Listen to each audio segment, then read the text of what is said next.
آپ اندازہ اس واقعے سے اندازہ فرمائیے کہ کس کے بارے میں بدگمانی, کس کی طرف سے, پاسبلٹی کہاں تک گئی, امکانات کہاں تک گئے بات کے.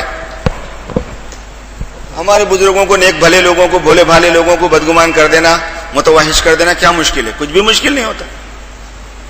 دشمن کی چال بڑی ہوتی ہے میرے بھائی, بڑی لمبی کہانی بہت دور سے چل رہی ہے, ہم سمجھتے نہیں ہیں.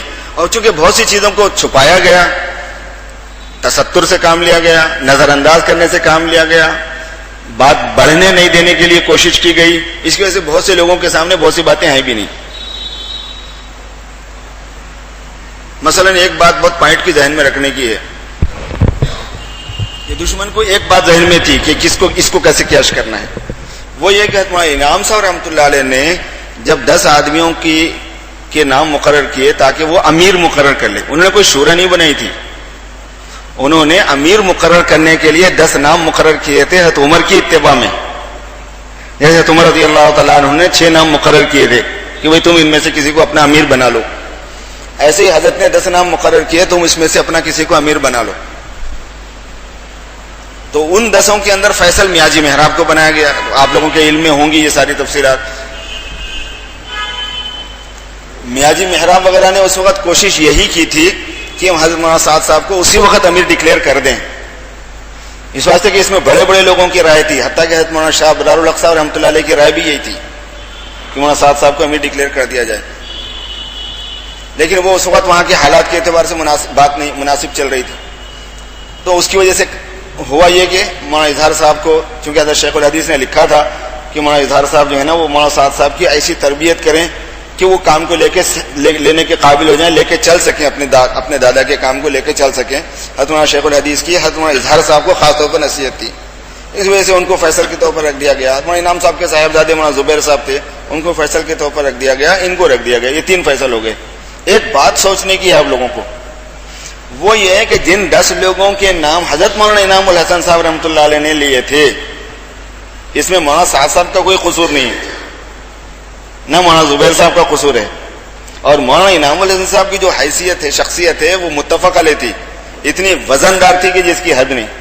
اور ان کی بصیرت سب لوگ مانتے تھے, بہت عجیب قسم کے ولی اللہ تھے وہ, ان کی ولایت بہت عجیب تھی. میں 2 مہینے کی ترتیب میں کئی مرتبہ رہا ہوں حضرت کے پاس, حضرت کے دور میں نظام الدین میں, اور پیچھے جو حصہ تھا جہاں پہ چھوٹی سی ہریالی بنی ہوئی تھی, اس میں حضرت عصر کے بعد بیٹھتے تھے. ہم عصر کی نماز پڑھتے ہی جا کے بیٹھ جاتے تھے تاکہ اتنی دیر صحبت حاصل رہے. بلکہ بہت عرصے تک میں نے بہت غور سے دیکھنے کی کوشش کی ہے. خیر ہم کیا, ہماری نظر کیا, ہم کیا دیکھ پاتے بزرگوں کو, لیکن بہت محسوس کیا کہ بہت عجیب و غریب قسم کے اولیاء اللہ میں سے تھے. وہ بڑی فراست والی تھی. انہوں نے جن 10 ناموں کو لکھا ہے, نام مقرر کیا تھا, اس میں سے اس وقت جتنے اختلاف کرنے والے لوگ ہیں ایک بھی نام نہیں ہے. نہ گجراتیوں میں سے کسی کا نام ہے, حالانکہ کتنے بڑے بڑے لوگ وہاں پہ سامنے تھے. نہ علی گڑھ والوں میں سے کسی کا نام ہے, نہ بنگلور والوں میں سے کسی کا نام ہے. حالانکہ سفر میں, حضر میں, پروگرام لینے میں, دینے میں ایسا لگتا تھا جیسے یہی لوگ شو پیس سامنے یہی لوگ رہتے تھے نا. یہ بات معلوم تھی دشمن کو, اور اس کا اثر بھی تھا تھوڑا سا. وجہ اس کی ہے کہ ہر جگہ مخلص غیر مخلص سبھی ہوتے ہیں. کوئی بھی میری دم پہ انگلی رکھے, پیر رکھے گا, تو بلی کی دم پہ بھی پیر رکھے تو پنجہ مار دیتی ہوں. سمجھ میں آ رہا نا.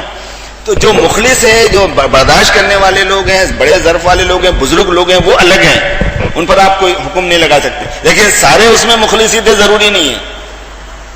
تو ان کو بڑی تھی وہ چیز پہلے سے, ایک چبھن تھی اس بات کی.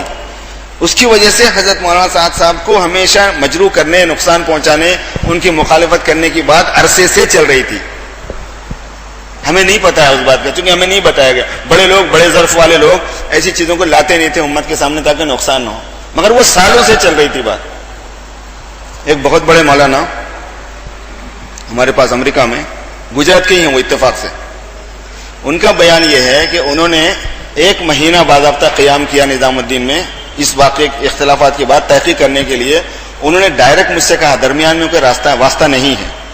انہوں نے مجھ سے کہا کہ میں گجراتی ہوں, اور گجراتی قوم سے ہمارا گجراتیوں کا جو تعلق ہوتا ہے آپ کو معلوم ہی ہے. وہ کچھ تفصیلات ہم جانتے ہیں اس کی, جو آپ لوگوں کو ہوا بھی نہیں ہے اس کی. وہ بہت حساس ہوتے ہیں اس معاملے میں. تو اس کی وجہ سے میں بہت فکر میں تھا, تو میں جا کے وہاں رہا اور ایک ایک چھوٹی سے چھوٹی بات کی میں نے تحقیق کی حضرت مولانا کی, ان کے نجی حالات, ان کی اتباع سنت کا جذبہ, ان کے معاملات, ان کے مالی معاملات, اور جناب والا ان کی ذاتی زندگی, ان کی دعوتی زندگی, سب میں نے جائزہ لیا ان باتوں کا. انہوں نے مجھ سے جو بات کہی وہ یہ کہ حتیٰ کہ میں نے ان کا پرائیویٹ بینک اکاؤنٹ بھی دیکھا ہے پوچھ کے, کہ ہم اگر آپ یہ دکھا دیں تو ہم کو بڑی تسلی ہوگی. حضرت نے دکھا دیا, کاپی ڈال دی سامنے, یہ لوگ یہ میرا پرائیویٹ بینک اکاؤنٹ. کہہ رہے تھے کہ جب انہوں نے حضرت نے یہ کاپی ڈالی ان کے سامنے تو ان کی آنکھوں میں بھی آنسو آ گئے اور حضرت کی آنکھوں میں بھی آنسو آ گئے, کہ لوگوں کا ذہن صاف کرنے کے واسطے آج کیا کرنا پڑ رہا ہو. تو خیر اس پر انہوں نے جو باتیں مجھے بتائیں بہت سی ہیں. اس میں سے ایک بات انہوں نے یہ کہی کہ انہوں نے پوچھا کہ حضرت آپ گجرات والے آپ سے ناراض کیوں ہیں. مولانا سعد صاحب سے پوچھا گجرات والے آپ سے ناراض کیوں ہیں. تو مولانا نے فرمایا کہ گجرات والوں سے میں ناراض ہوں.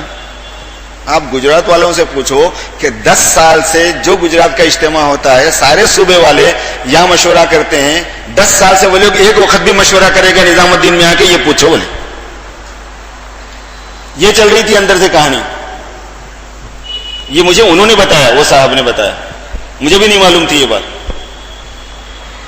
بہت سی حقائق ہوتے ہیں جن کا ہمیں پتہ نہیں ہوتا, ہم اپنے طور پر کسی کی طرف چلے جاتے ہیں, صورتحال کیا ہے کیا نہیں اندازہ نہیں کر پاتے.